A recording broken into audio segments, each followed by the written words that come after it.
It seems like you might be a biohacker. Your toolkit is intermittent fasting, a ketogenic diet, detoxing, optimizing sleep, managing stress, and doing stuff with your brain.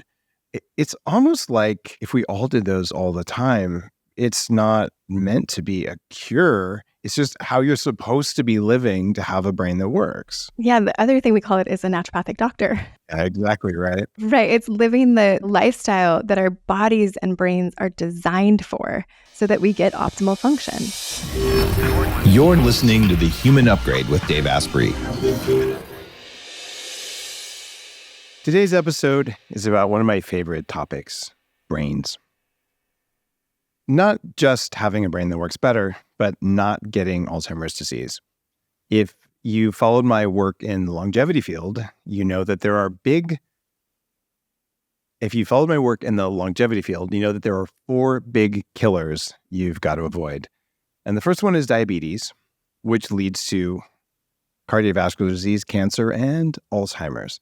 And maybe the scariest of all of those is Alzheimer's, because you're unable to care for yourself and you don't even know it. And if you've experienced that in a family member, as I have, it's not the way most of us want to go. So what do you do to reverse Alzheimer's if you have it? Well, there's a new book and a new toolkit about that. I want you to listen to the episode today, even if you don't have Alzheimer's, because you don't want to get it. And I promise you that someone you know either has it or is going to get it until we solve this problem permanently. Our guest today is named Dr. Heather Sandison, and she wrote the New York Times bestseller, Reversing Alzheimer's, the New Toolkit to Improve Cognition and Protect Brain Health. The title says it all.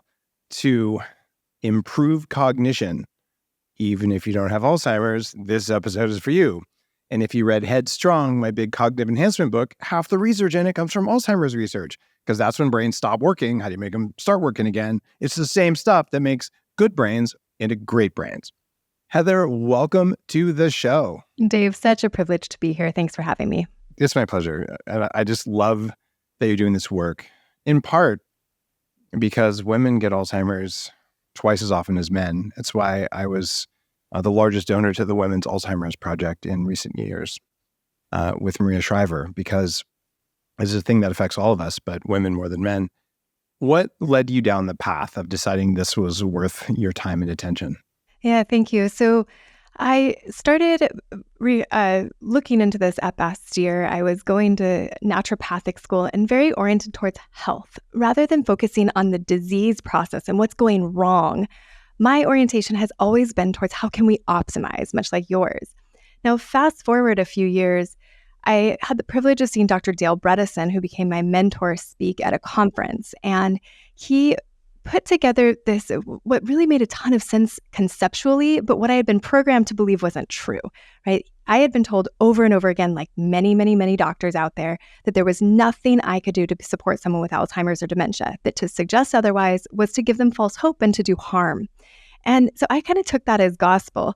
But then when I heard Dr. Bredesen speak, he set up this stack. You know, in the biohacking world, this is a very well-known concept that we can have these stacks of interventions or a stack and a supplement, right? That we put all these things together so that we hopefully potentiate the benefit of it.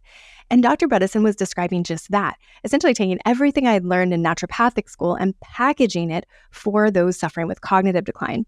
So conceptually, it made sense. I also knew I had the framework and the background to be able to execute on this, but I still didn't believe it was possible. I went to his training because I was so intrigued by what he was saying. And so then I had the credentials and I was on his list of trained providers, and people were showing up in my office with way more confidence than I had. And I walked them through the process, not knowing if it was going to really help, because again, it had been ingrained in me to be skeptical. And then over and over and over again, people proved me wrong and showed me what was possible for those suffering with dementia, even severe Alzheimer's. People weren't necessarily going back to work. They weren't 100% better. I would never call this a cure, but people had significant improvements in their language ability, their ability to get dressed in the morning, their activities of daily living, in their quality of life, and also, of course, the quality of life of their partner and their families. You said you'd never call this a cure. Is that because you're not good at your job? It's because the language, I think, is a little bit misleading if we say cure, right? So what I see over and over again is that people have to stay on this plan. It's a brain health program. It's a brain health lifestyle. And there's a resident who I have this center called Marama, and we've had people move in and then move home. And there's one woman who came in with a MoCA score, Montreal Cognitive Assessment. Normal is 26 and above. Perfect score is 30 out of 30. She had a MoCA score around 10. She was pretty bad. As we get towards 0, it's getting worse and worse. Somebody with 0 has no verbal ability. She was at a 10, which is where we're asking for a miracle to get reversal of the disease process, which her MoCA score went up to like over 20. She was just a miraculous case. And so her family wanted her to move home. So she moved home, and unfortunately her son was traveling more than expected. She was pretty isolated. She wasn't getting the same diet. She wasn't exercising as much, and her MoCA score fell to a 9. So she moved back in with us, and her MoCA score is now up again, right? So it's not a cure the way that we might think of, a urinary tract infection or a pneumonia, where you get an antibiotic, it goes away, you never have to think about it again. This is really about adopting a brain health lifestyle so that you can support neuronal health, whatever stage you are in either cognitive decline or looking towards optimization. Dr. Dale Bredesen's become a friend. This show, according to him, helped him hit the New York Times list with his first book. And I was so amazed to hear a medical doctor with great credentials say that mold toxins are one cause of Alzheimer's. I've been saying for years and no one believed it. And he put the evidence out. But it's not the only cause. It's all the other things that inhibit mitochondria, like heavy metals and other types of toxins and metabolic disturbances. And it seems like either preventing or reversing all of those is a good strategy, even if you're 20. I couldn't agree more. And particularly if you have the genetic predisposition towards Alzheimer's disease, right? If you have the APOE genetics, if you have 1 or 2 copies of the APOE4, then you are at a much higher risk of developing Alzheimer's in your lifetime. And it makes a huge amount of sense to adopt these strategies of reducing toxicity, balancing nutrients, of getting structural support, making sure you're avoiding sleep apnea, optimizing sleep, optimizing stress, getting enough purpose and meaning, but not too much stress that it becomes toxic, having your signaling pathways optimized, and then, of course, making sure there's not infectious agents that might be triggering that inflammation in the brain. Looking at all of these components of brain health, I think is really important as we age, but particularly for those at high genetic risk of developing Alzheimer's. It seems like you might be a biohacker. Like your toolkit is intermittent fasting, a ketogenic diet, detoxing, optimizing sleep, managing stress, and doing stuff with your brain. It's almost like if we all did those all the time, it's not meant to be a cure. It's just how you're supposed to be living to have a brain that works. Yeah, the other thing we call it is a naturopathic doctor. Exactly right. Right. It's living the lifestyle that our bodies and brains are designed for so that we get optimal function. It's common sense, just uncommon practice, right? We're in a society where we're swimming against it's easy to scroll. It's easy to get processed food. It's less expensive. It's more convenient. And so all of society is sort of stacked against us. And we've got to work harder to do the things that help us to optimize our health. How much more expensive is it to not get Alzheimer's versus just eat junk food? So we can talk through the numbers here. Pretty straightforward. Memory care is going to cost you probably base $6,000 a month for the most discounted in probably the lower socioeconomic areas of the country. Now, I'm on the coast in San Diego. Routinely, you're going to see memory care that starts at $10,000 or $12,000 a month. And then as soon as you start needing one-on-one care, or you need extra help with your medications, or you need extra help with any of these other long laundry list of things, they're going to add more cost. Right. So it's very, very, very labor intensive to care for someone with Alzheimer's and dementia. And if you try to do that at home, you don't get the economy of scale at a memory care that you do at a memory care clinic. Now you're paying for one-on-one care at home. This can get to be even more expensive than $16,000 a month, $17,000 a month. In 2012, my dad was caring for my grandmother who was at home, and he was spending upwards of $20,000 a month. When I asked him about that, as I was putting the book together, I wanted to make sure I remembered that right. And he said, Heather, I probably couldn't even get that care now. It's so hard to find caregivers that the cost of that is going up and up and up. Can be a very thankless job. And for some people, it can be a dangerous job. If people with dementia end up combative or violent, you can't often find someone to take care of them. If you've been listening to The Human Upgrade for even a little while, you know that alcohol isn't good for you. Also, if you're like 99% of people out there, you probably do drink on occasion because it's a social experience and it tastes good, and let's face it, it feels good. So what do you do about it? Well, the thing I'm most excited about is a product called ZBiotics, because ZBiotics makes a genetically engineered probiotic drink, and you have this before you have alcohol. And for the next 24 hours, it helps to protect you from the toxic breakdown of alcohol. And it's genetically engineered, but it's not the kind of genetically engineered crop stuff we're dealing with. It's actually an edited bacteria that can't reproduce. And what it does is it just breaks alcohol down into something that's not toxic. It was invented by PhD scientists to tackle rough mornings after drinking, because you know how those PhDs are. Here's why it works. When you drink, alcohol gets converted into a toxic byproduct called aldehyde in your gut. It's that product, not dehydration, that's making you feel like crap the next day. ZBiotics produces an enzyme that breaks that toxic byproduct down. All you have to do is remember to make ZBiotics your first drink of the night, and then you'll feel so much better tomorrow. Every time I serve alcohol at parties at my house, I put ZBiotics out, and everyone says, wow, I feel so different. And when I have sake with my sushi, I take ZBiotic. So if you're planning a little partying this summer, definitely take care of your liver and take care of your aging with ZBiotic. Go to zbiotics.com/Dave to get 15% off your first order. ZBiotics has a 100% money back guarantee. So if you are unsatisfied for any reason, they'll give you your money back, no questions asked. This stuff really works. My grandmother passed away a little bit north of 100 years old, about 101. And in the last few years, she definitely had Alzheimer's going on. You could see it coming in and out. And I looked at what they were feeding her at the care home that was a block from my parents' house. It was all seed oils, grains, sugar, junk food. And if I was there and I just poured a little bit of C8 MCT oil in her food, we could have a conversation about what it was like at Los Alamos National Labs when she was working on, uranium and things. And then the other time she just watched infomercials. And it's like, that's just a mild ketogenic agent. And it's one of all these different things. But finding a care provider who could even just swap out some bad oils for good oils, much less get enough protein in or help with exercise, it was impossible. And most of the care providers were really poorly paid. They were good-hearted. They wanted to do good, but they couldn't even make ends meet. So it's a rough situation. That's why people are saying, well, I can't afford to eat healthy. Well, grass-fed butter is more expensive than regular butter or margarine, but not that much more. On a per-calorie basis, it's cheaper than kale, which isn't good for you anyway. But the other thing is white rice more expensive than brown rice, which is full of arsenic? No. Is arsenic linked to Alzheimer's disease? What do you think? Well, heavy metals in general, are something that we screen for in everyone. And it's also quite simple to get rid of arsenic and mercury. You don't need fancy chelating agents. There are binders that are specific to that. And what are the binders for mercury and lead?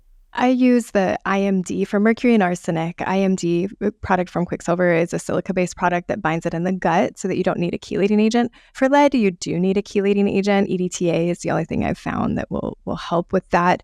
However, lead I worry about less. A lot of that is stored in bones. It's less neurotoxic than mercury. So we're always kind of battling that. Especially most of my patients, as you mentioned, are women, are postmenopausal women. And so the bone risk to brain health, that risk-benefit ratio, we're always navigating whether or not we should use EDTA, either orally or by IV. It's a bit of a risk there. EDTA is something that in my life, in my mid to late 20s, I had very high lead levels. Who the heck knows where from? And my skin was kind of this gray color, and I was obese, had chronic fatigue. That was more mold toxin related than lead. And I got my first EDTA intravenous treatment.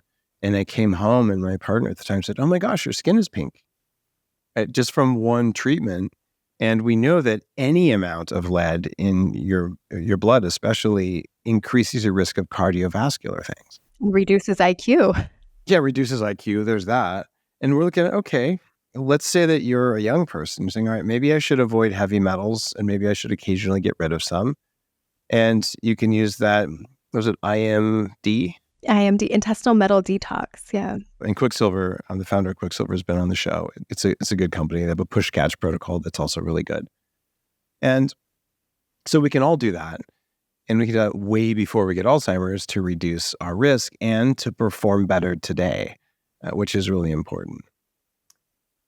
When people come to see you with Alzheimer's, how do you know which of the types of Alzheimer's it is? How do you know what the cause is? Yeah, so we do a precision-based functional medicine, naturopathic medicine workup.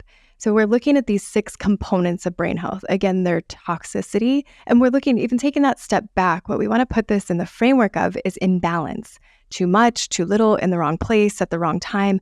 That's what we're looking for, right? There's a homeodynamic state that we're optimizing for in the brain. There's a diurnal rhythm, there's an annual rhythm, there's a monthly rhythm.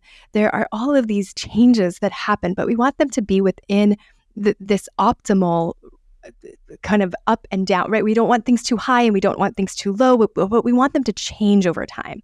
So this is a complex system. It's complex system science as applied to the brain. And so we go back to these 6 components. They're causal level components, right? There can be inflammation. Sometimes you'll hear people say, inflammation is the cause of chronic disease or inflammation is the cause of Alzheimer's. What caused the inflammation? Just like amyloid plaques, right? Amyloid plaques as the cause of Alzheimer's, it's a way to simplify a complex process, but it doesn't work. When we get rid of the amyloid, we don't resolve the Alzheimer's. We don't resolve the cognitive decline. So what we want to look for is what are the things that are going to trigger an inflammatory response? What are the things that are going to trigger a reaction in the form of beta amyloid or tau protein? What can we do to stop that cascade? So we want to go to the causal level factors. And again, it's toxicity, it's nutrients, it's structure, it's stress, it's signaling, and it's infections. And when we can look at those things, so the lifestyle factors are the foundation for this, right? Before you even go see a doctor and spend all the money on testing, are you getting a non-processed diet, getting in and out of ketosis, potentially maybe going plant-based when you're not in ketosis, some diet that above all else eliminates processed foods? And then are you getting enough sleep? At least 7 hours of sleep, aiming for 90 minutes of REM sleep, 60 minutes of deep sleep, getting that good restorative sleep where the brain can rinse amyloid out of the cerebral spinal fluid, where we can get the toxins like mercury and lead and all of that out of the brain, all of the metabolic waste that's created every day. Do we give the brain the opportunity to do that at night? And then can we consolidate memories? Also a really important part of sleep and brain health. So diet, sleep, exercise. Are we getting at least 200 minutes a week of exercise? A combination of vigorous aerobic exercise, strength training, some sort of dual task exercise we typically recommend. We like exercising with oxygen, potentially contrast oxygen if you're in the optimization space, if you're in prevention and not frail. Come to Upgrade Labs, we do that. Yeah, I know. I used an EWAT at your place when I was at 40 Years of Zen. So stress, speaking of 40 Years of Zen, stress management. Are we getting enough? Do we have purpose and meaning? Are we getting that hormetic effect potentially from fasting, from exercise, from contrast oxygen, contrast hydrotherapy, those kinds of things? Are we using that to optimize our cognitive function? Or are we kicking our feet up and saying, hey, I'm retired, so I'm going to have happy hour cocktails every day and drink plenty of alcohol and soda and, indulge in cookies and cake? That is some people's version of retirement. And that is not how we're going to optimize cognitive function. So foundationally, we've got to have balance in what we eat, how much we move, how much we sleep, the quality of our sleep, and who we engage with. Are we socially isolated or are we engaging with others? Those foundations are absolutely crucial. And if I'm going to test for metals, with that, if I'm going to add supplements, supplements are supplemental by nature, right? Like we want to add those to the foundations. And so then once we have that foundation in place, or sometimes, these are parallel tracked, then we start looking, what are the toxic levels? Are there metals like we just discussed? Are there molds? I thank you for the podcast you did originally with Dr. Shoemaker. And then Neil Nathan has added a lot to that conversation, and I've studied with both of them. So understanding, have we been exposed to the mycotoxins? Are we getting them out? Are we out of that? Are we currently being exposed and pouring in more to our body than we can get rid of? And then also chemical toxicity. Glyphosate has a big effect on the nervous system.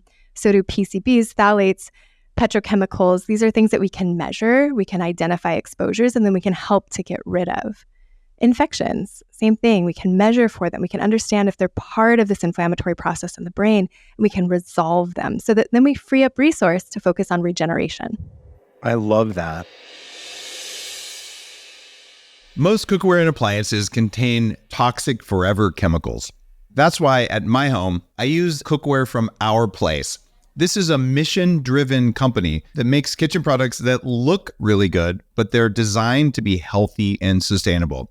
No PFAS, no PTFE or Teflon. It turns out that most nonstick pans today have PFAS, and globally, environmentalists and people who care about human health are saying we've got to stop. The European Union plans to prohibit PFAS by 2025, but especially in the US, most cookware brands continue to use those forever chemicals because they're cheap. I like Our Place cookware because it's always been PFAS free, and it's got durable, toxin-free ceramic coatings that really work, so I know it's safe when I cook and it doesn't stick. There's another reason you might want to go back to using Our Place cookware instead of fancy appliances, because you'll find PFAS in air fryers, pressure cookers, crock pots, even the rim of blenders. Our Place has non-toxic appliances and more than 75,000 five-star reviews, and mentioned the New York Times, Bon Appetit, and a lot more. In order to live a long time and feel better along the way, you need to eliminate forever chemicals from your kitchen. This is a real problem. So upgrade to Our Place today and give it a try. Go to FromOurPlace.com, use code Dave, and they'll give you 10% off everything. You also get a 100-day trial and free shipping and returns. That's FromOurPlace.com, use code Dave. I was a little surprised to hear you recommend a plant-based diet for elderly people. Do you just not like bone density, or is there some other reason for it? It's because of the Ornish trial. It's because Dean Ornish published in June of 2024 a trial that showed the people in the treatment group improve their cognition in 5 months using a vegan diet. And so I think that what this does, I'm attached to the ketogenic diet. I think the ketogenic diet is the best diet for brain health, but not everybody's willing to do it. Find especially people from South Asian cultures, they want a vegetarian diet, and if they're opposed to doing a lot of animal protein or animal fats. You can do vegetarian just fine. Yeah, vegan, no. I don't recommend vegan keto. I think it's too restrictive.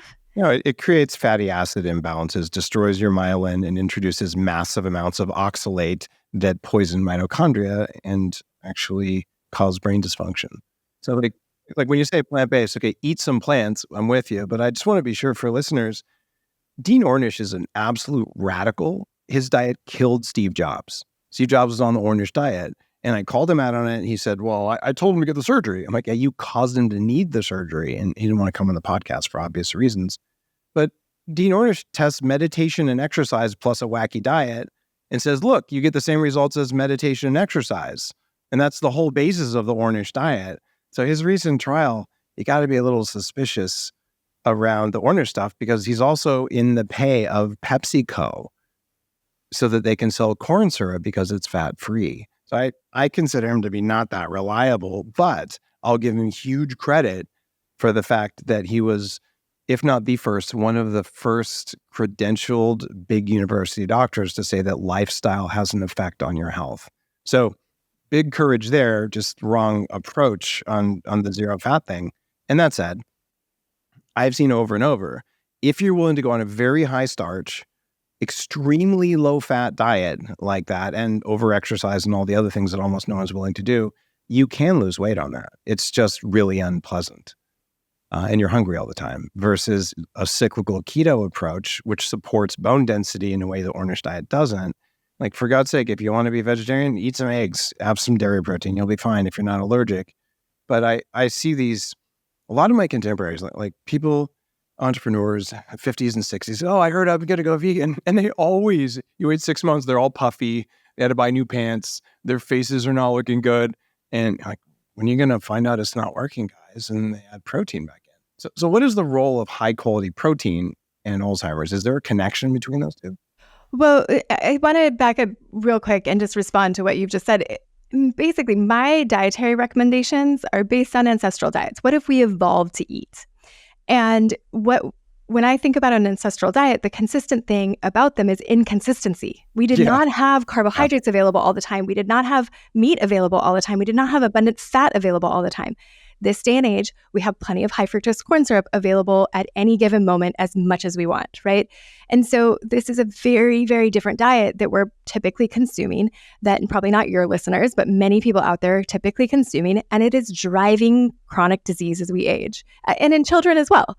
So stepping back, I don't think that anybody should be keto forever. I don't think anybody should be plant-based forever. But I think that there are benefits environmentally to a plant-based diet. I think that there are benefits to changing your diet. Oh my gosh, so you don't like soil. Okay, I hear you. So what I think people should do is mix up their diet and make sure it's not processed. Okay, let me ask about that. So isn't cooking food processing it? Yeah, so have you read Highly Processed People? Yes. Yeah, so I loved that book. It changed the way I ate. And essentially, if you can have it in your pantry, if you can make it, if it's, maltodextrin, guar gum, you don't have in your pantry. You don't cook with that. But yes, cheese is highly processed. I still am a fan of goat cheese and sheep cheese. I think that can be helpful for many people. And, you asked about protein. Protein, I think, and also you mentioned satiation, very important. I'm super pragmatic. And I think that what makes these diets accessible is when you can quickly, simply get access to them, right? And some sheep cheese or some goat cheese is... I mean, for an elderly person, if you take some sheep yogurt or maybe Greek yogurt, if they're not sensitive to cow's milk, grass-fed ideally, pour some MCT oil, no-to-raise ketones, mix it up, toss in some blueberries, which are good for the brain and Alzheimer's. They were going to eat something for breakfast, but there they got their protein, they got some fat, they got some ketones, they had some carbs in the blueberries. No animals were harmed. In fact, I promise you, having been a sheep farmer, that sheep really wanted to be milked. So, everybody wins on that deal, including the elderly person, because they feel better. And if instead you give them granola with skim milk, which is what they're likely to get, I feel like I have Alzheimer's when you give me that. I cannot pay attention on that kind of diet. That's peasant food. Yeah, well, I mean, watch a child, right? And they end up with, they can't focus. They can't learn. So I think that we're in agreement.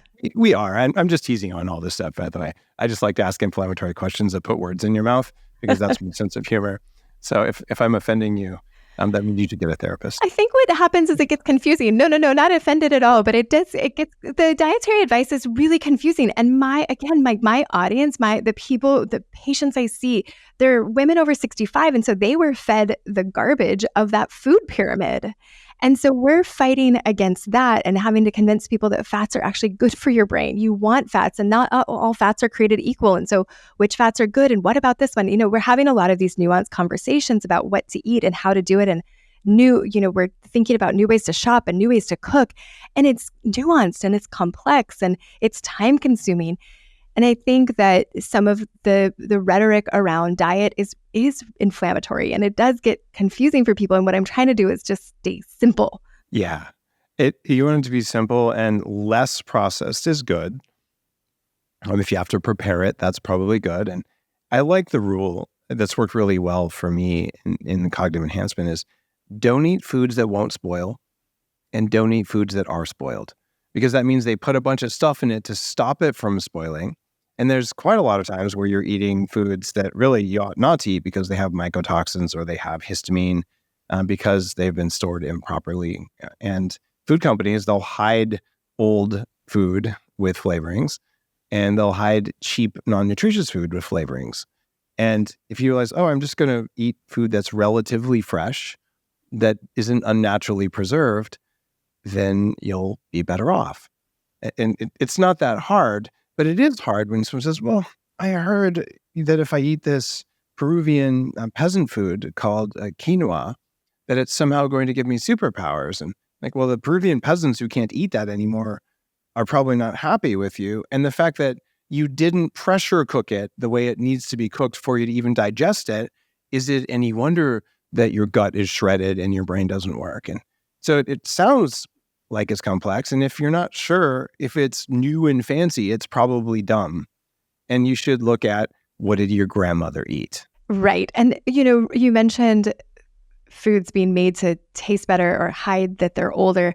Restaurants are another big place where this happens. So eating out, the more you can eat at home, right? This is that inversion of the typical, right? The richer people are, it used to be that their health would improve. Now, the more money you have, the more you eat out.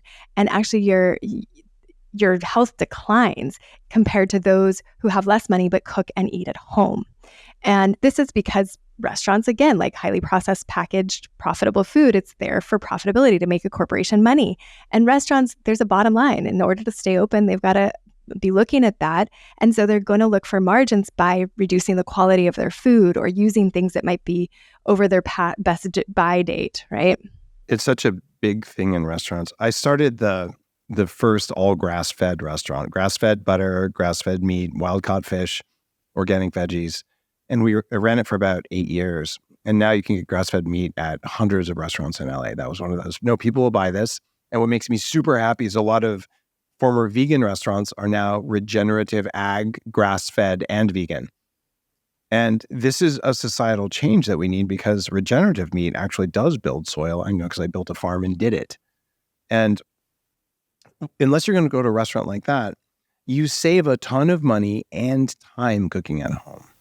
And people say, and time, think about driving to the restaurant, ordering, waiting, and all that stuff.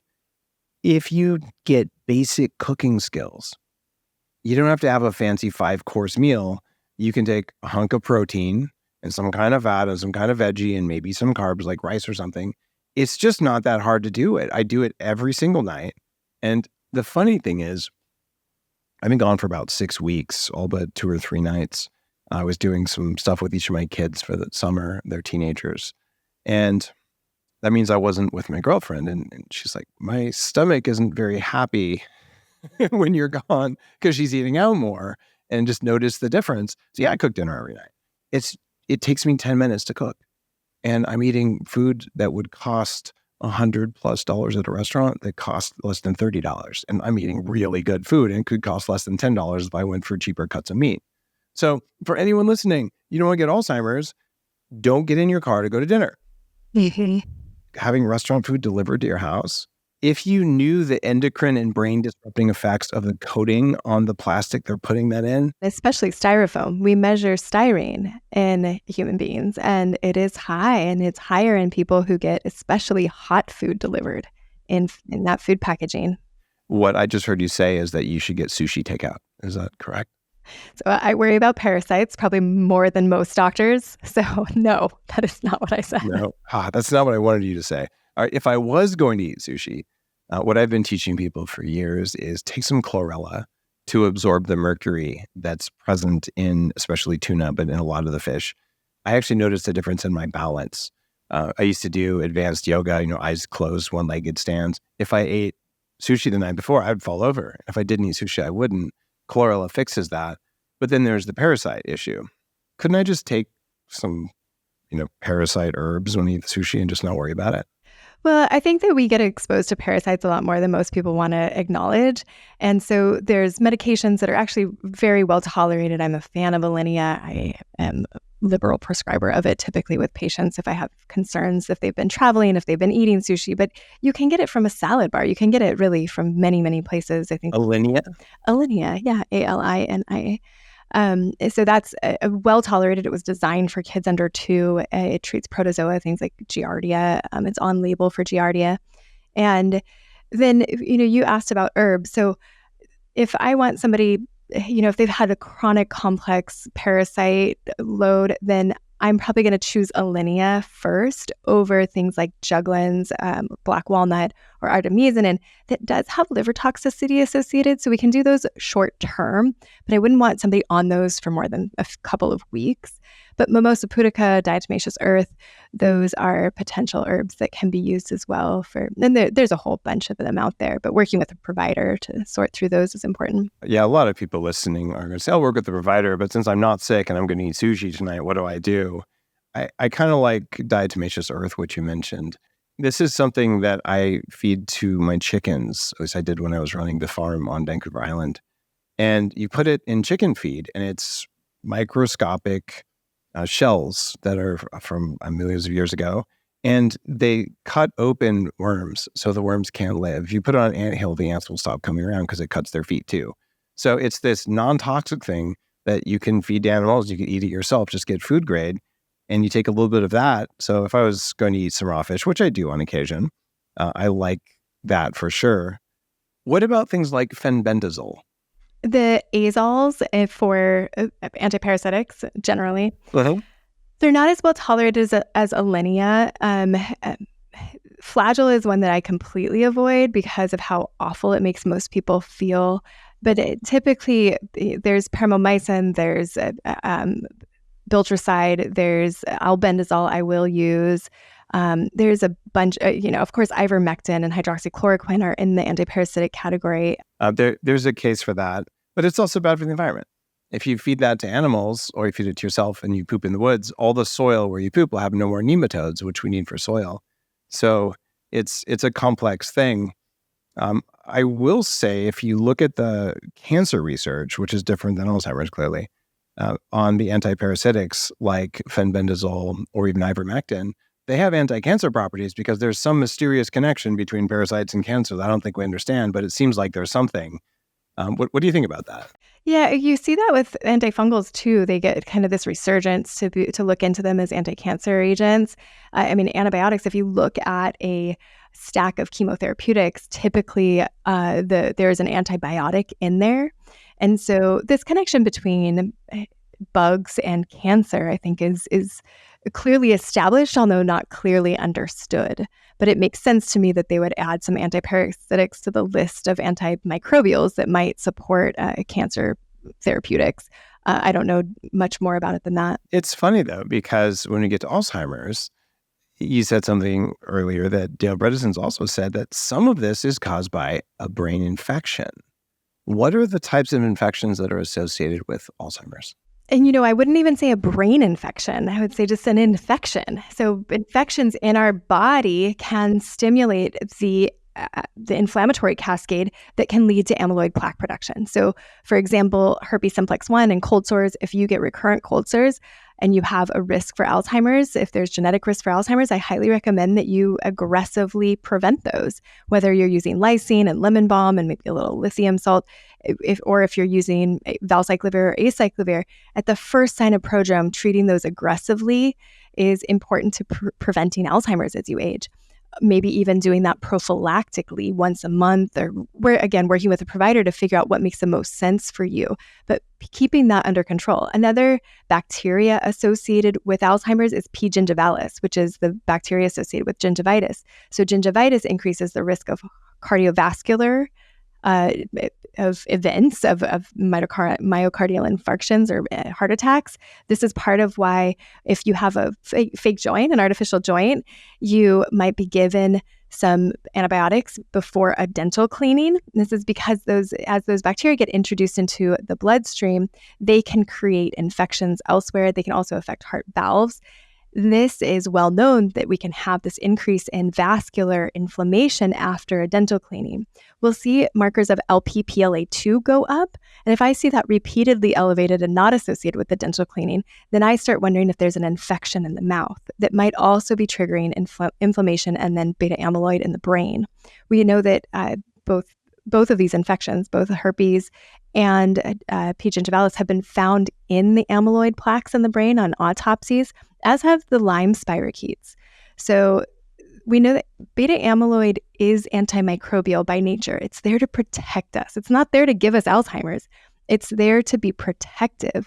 And so what we want to do is make sure that the total body burden of infections is as low as possible. So we're not in that fight, defend, inflamed mode. I love that idea. This means something like a water pick or flossing could potentially reduce your risk of Alzheimer's disease, right? Flossing is something I review with every single patient because it is that important, right? Health starts in the gut, but the gut starts in the mouth. Yeah, I'm always torn. We have these mouthwashes like Listerine and all that kill everything and also kill all the good bacteria in the mouth and are associated with problems with making nitric oxides and cardiovascular problems. Even erectile dysfunction from your mouthwash isn't unheard of. And reductions in blood flow in the brain are associated with Alzheimer's.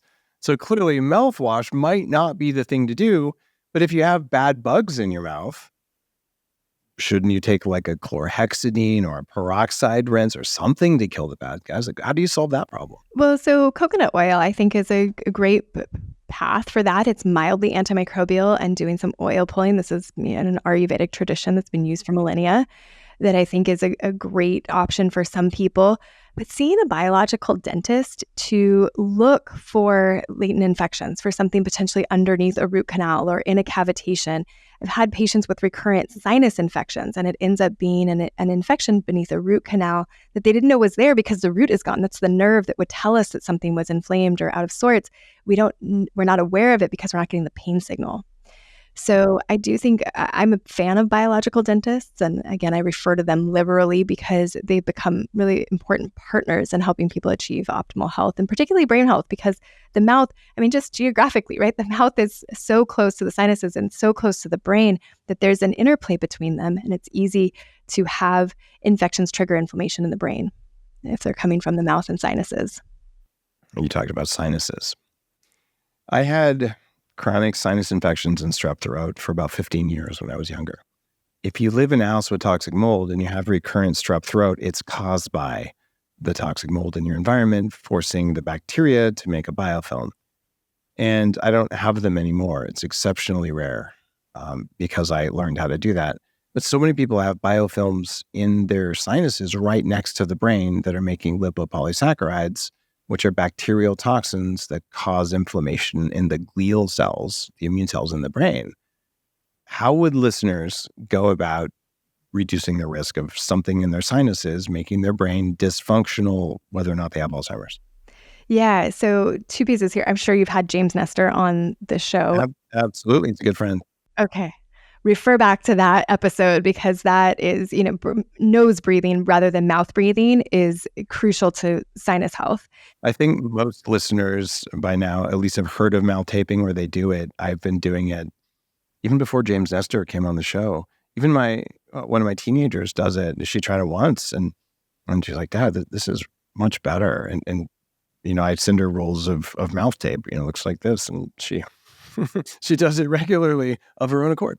She's like, I don't like having bad breath and a dry mouth, not to mention the breathing through the sinuses. So guys, if you're listening, you want a cheap biohack that's going to have systemic effects, close your mouth when you sleep. Yeah, breathe through your nose all the time, as much as possible. Yeah, and then same thing in my household, teenager who loves mouth tape because less anxiety, clearer thinking, fewer allergies. Hear that from patients as well all the time.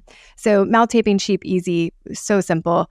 And then for the sinuses, if you have recurrent sinus infections, I'm a fan of the Neilmed. It's a silicone rinse bottle that you can use. I recommend using it in the shower. Do it like you brush your teeth. Do it regularly. What we want to do is get allergens out. So if we inhale allergens, they can stick to the mucous membranes in our sinuses and our nose, and then they can start to accumulate day after day after day. And if we rinse them out, we get a reduction in that trigger of an immune response by getting those allergens out.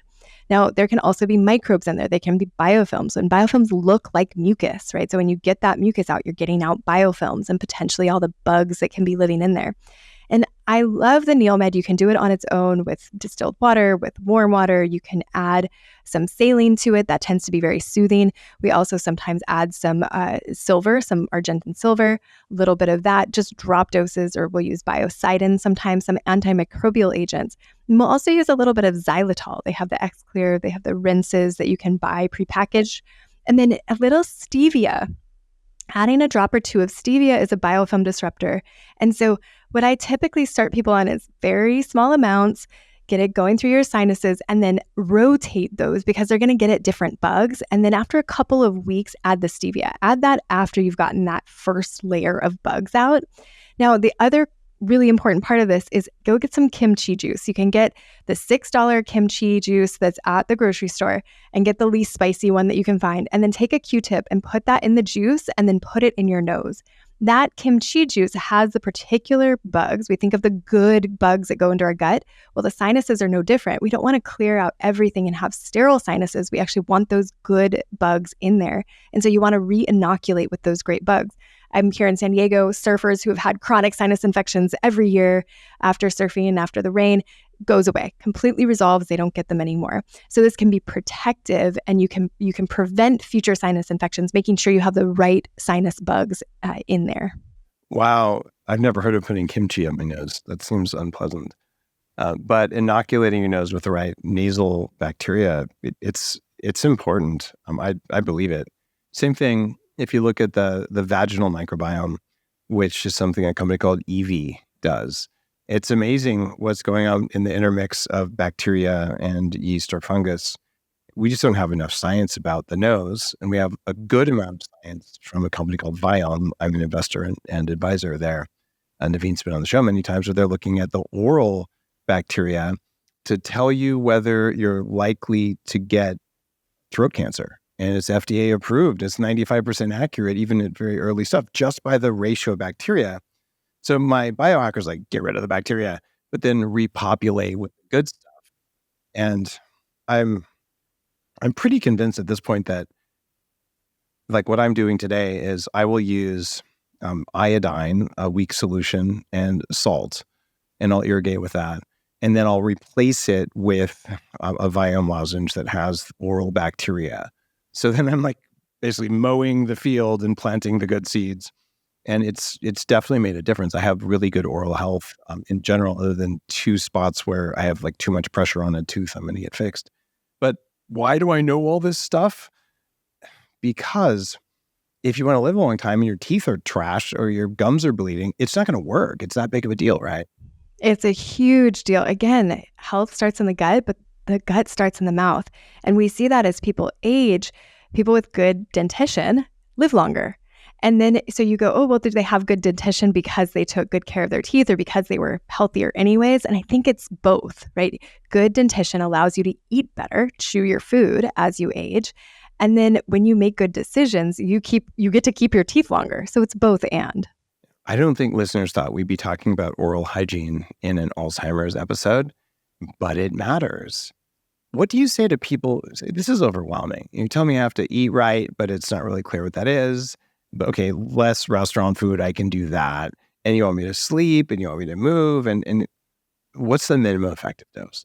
Most people aren't going to do everything. Like, give me the stack rank, most important to least important in order. Yeah, great question. So what we saw in the clinical trial that we had the privilege of doing in my office was that most people improve their cognition. 74% of our it was a feasibility study, just 23 participants, but 17 of them measurably improved their cognitive function after 6 months. Not one of them did everything, but every one of them made some significant change. You don't have to be perfect to fix Alzheimer's or to be a good biohacker. You just have to do the things that are in the amount of time and money and energy that you have. Exactly. And where we typically coach people is get a win, get an early win. So what's easy? So if you already are limiting your carbohydrates and kind of going in the direction of ketosis, just get metabolically into ketosis. The CGMs are available over the counter of like this week. So grab one of those, get a Keto Mojo, and get into ketosis and see how you feel. Sometimes in 3 days, it takes about 72 hours to metabolically get into ketosis. And it's like a light switch for some people. So try that on. See if that gets you a quick win. Now, sleep is another one where, everybody wants more sleep, better sleep, or most people could get benefit from that. And so the mouth taping is such a quick, easy win. And if you wake up better rested, now you can start making better dietary decisions. Maybe now you have the energy to get that exercise. So pick an easy win. For some people, they're already doing something social, but they're mostly isolated at their computer generally during the day, and they can maybe pick up one more hobby or one more activity where they feel really engaged socially or physically. So pick up that one thing. Just add one small thing. Maybe it's a meditation practice or a prayer practice that you're kind of already interested in, but make a small change so that you have the momentum and the dopamine hit of success, and then you can add to it. So that's one direction you can start, is that easy, simple win. The other place that you can go is where you know there's the biggest delta. So if you have a standard American diet, or if you have a really awful sleep and you can't remember the last time you woke up rested, put in the effort and change it. Make today the day that it changes. So, or if you have been sedentary for a year, today's the day. Make a move. Call the personal trainer right now. Put us on mute or pause if you need to. Call the personal trainer and make it happen. Put it on your calendar. Do what you need to do. Stop by the grocery store. Like if you're in the car, like make that turn so that you go to the grocery store and you get what you want to eat. Dave's meal, right? Your steak and broccoli and you didn't tell us exactly what you eat, but some kind of good fats, good protein, and some veggies. Think of it as steak and arugula. I minimize, but don't completely eliminate oxalates and lectins and all the other stuff. So if you were to come over here, you're probably going to get some derivative of white rice, grass-fed steak, and arugula and avocado, or related. And broccoli is just fine if you don't have sulfur issues. So there are people who will tell you all veggies are toxic. I don't think that's true, but I do think eating way more veggies than would have been natural is probably not good for you, because veggies don't like us to eat them any more than animals do. Just animals try to run away and then you catch them. Plants can't run away, so they just cover themselves in things that steal your minerals as you age, so that you won't eat too many of them. And if you do, you can't have kids. And variety of spices. Add spices, make it flavorful, make it fun. But today's the day. Make the change today, because it really is about these choices that we make, what we put in our mouths, the movement we get, the time we go to sleep, the people we surround ourselves with. That's what changes the trajectory of our life as we age, the trajectory of our health. And so whatever, pick somewhere to start. And that, I get it. It can feel overwhelming. It can feel complicated. And yet, what do you choose? What do you want to choose? How do you want to choose to age? These are decisions that are within our control. They don't rely on a doctor. They don't rely on someone else to do it for us. We get to make these. We have the power to make these choices. We do have the power to make them. And your idea there, just do something. And I'll say, you don't have to go to the grocery store. You can actually, for very, very cheap, have someone go to the grocery store for you if you're too busy. I use Instacart, and this is not a plug for them over any other grocery delivery. Support your small local grocer if you can. And I do, just through Instacart. But I've saved 500 hours of going to the store that I use to record episodes like this over the last year and a half. So if it feels like a burden, then remove the burden. Same thing said, call a personal trainer. We know, in fact, this was a big topic in my last book. If you have to self-motivate to get up and go to the gym, every morning your mitochondria are going to say the couch and the cheesecake are sexier than the gym. And sometimes you'll go and sometimes you won't. Make an appointment with someone and you'll always go, because now you're accountable. These are not terribly expensive things. And if you don't want to hire a trainer, make an appointment with a friend. All you have to do is remove yourself from the decision loop and make it easier to cook what's in the fridge than it is to go to the store, or than it is to go to the restaurant. It's to the point now that when someone says, hey, you want to meet at a restaurant? I just think about, actually, I don't. Why don't you just come over? Like, I'll throw an extra steak on the grill. Like, we'll eat better food and we'll have a social time and you can help me do the dishes. And we can change that very easily. And I say this as a guy who ran a restaurant for 8 years. I don't eat at restaurants unless I know what's happening there. And there's places in Austin like The Well, no bad oils and all that. It's great. I'll go there.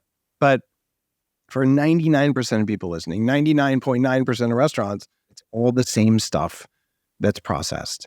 That sauce you're getting, it came out of a bag or a jar. It wasn't made at the restaurant, unless you're spending $100 on your dinner. And if you're doing that, kudos to you. But that's still out of my budget if I do that every single night.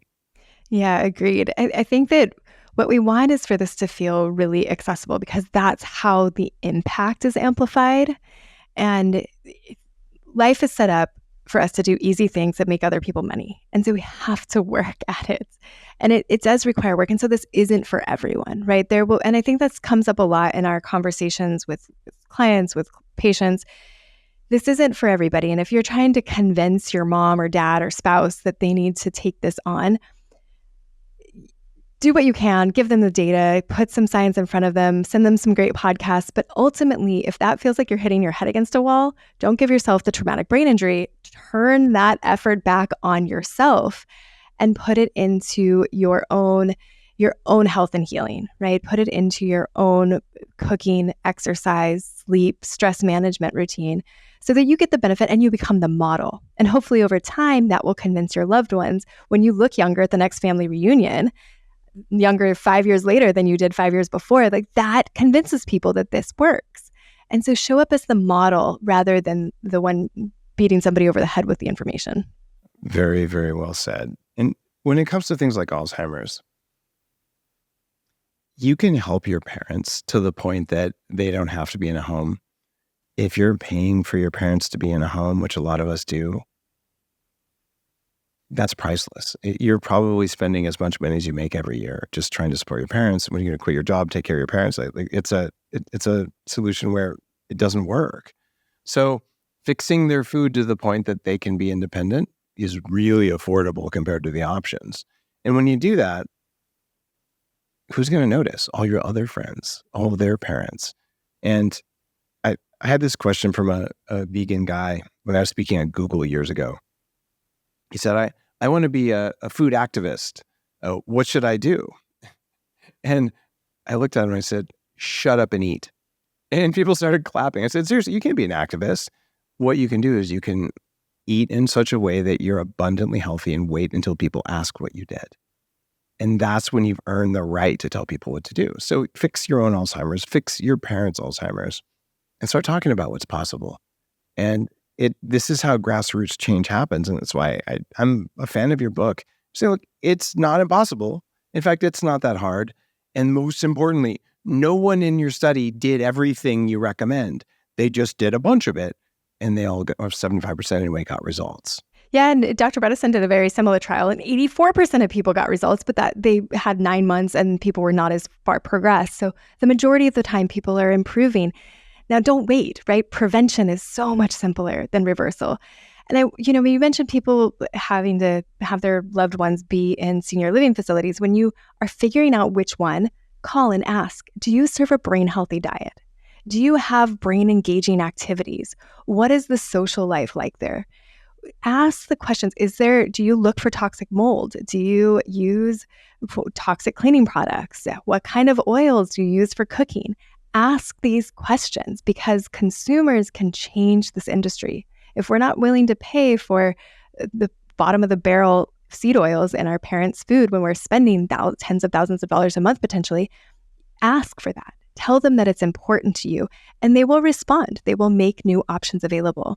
And so I think that that's a way to be an activist, right? As a consumer, ask for what you find valuable. There you go. And I know people who run care facilities. Food is a very big budget item. And if you listen to the common press, you can save a ton of money by providing the lowest grade of peasant food and promoting it as if it's healthy. And this is highly processed. It's mostly devoid of protein, or it has low quality soy protein and things like that. And you say healthy plant-based diet, and we're using canola oil because it doesn't have cholesterol, which even the American Heart Association says eating cholesterol doesn't matter. And I see this all the time. And it kind of drives me crazy because my research on longevity says that when you're over 60, you need another 0.2 grams of protein per pound of body weight just to stop your bones from breaking down. And if your bones break down and you break your hip, it doesn't matter if you have Alzheimer's, you're probably still going to die if you look at the stats. You can heal from that too. It's just much harder.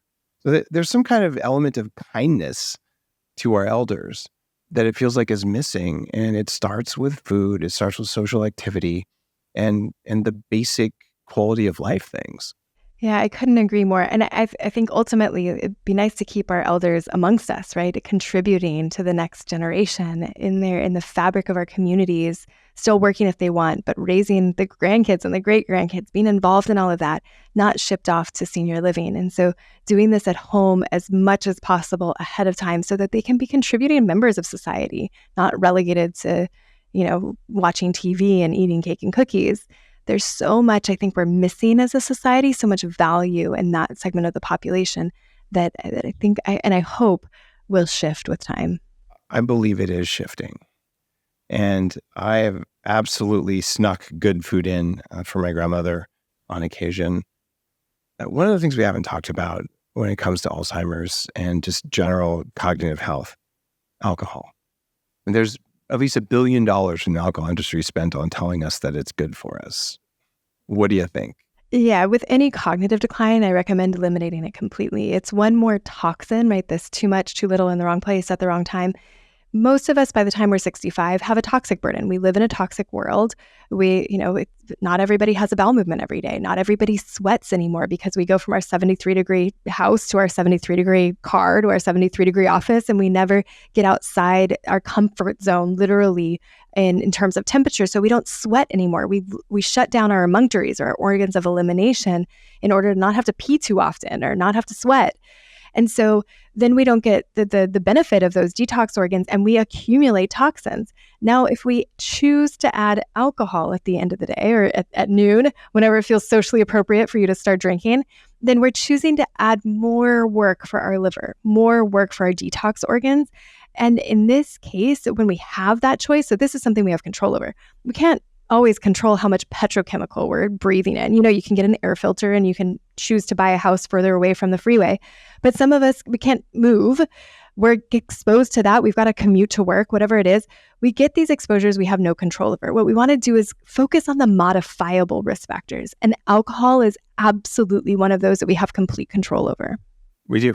And sorry, guys, if you think, but I like alcohol, you probably like junk food.